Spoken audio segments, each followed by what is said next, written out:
السلام علیکم۔ امید کرتی ہوں آپ سب خیریت سے ہوں گے۔ کیا آپ کو معلوم ہے کہ نظم کا وہ کون سا مصرع یا شعر ہے جو بار بار آ کر اسے یادگار بناتا ہے؟ جی ہاں، اسے ہم ٹیپ کا مصرع یا شعر کہتے ہیں۔ یہ مصرع یا شعر نظم کی جان ہوتا ہے اور ہر بند کے آخر میں آ کر پوری بات کو مکمل کر دیتا ہے۔ تو آج ہم اردو قواعد میں ٹیپ کا مصرع یا شعر کو پڑھیں اور سمجھیں گے۔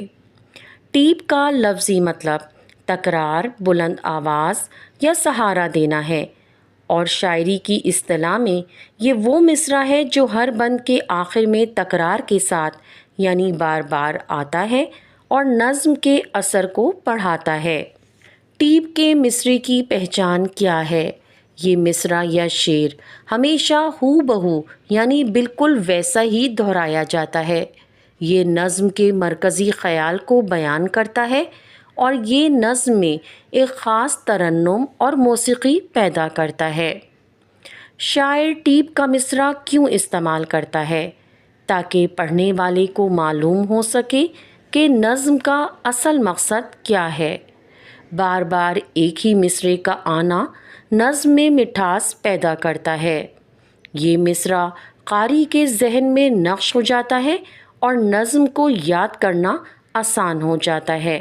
مثال کے طور پر نذیر اکبر آبادی کی مشہور نظم برسات کی بہاریں، اس کا ہر بند اس مصرعے پر ختم ہوتا ہے: کیا کیا مچی ہیں یارو برسات کی بہاریں۔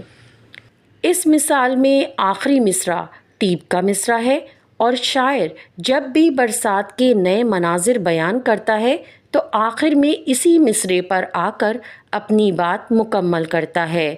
اس سے نظم کا مرکزی خیال یاد رہتا ہے اور روانی پیدا ہوتی ہے۔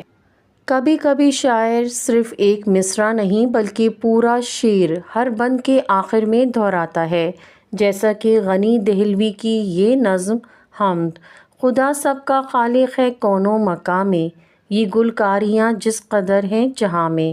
یہ شعر اس نظم کے ہر بند کے آخر میں دہرایا گیا ہے، چاہے مثلث ہو، مخمس ہو یا مسدس ہو۔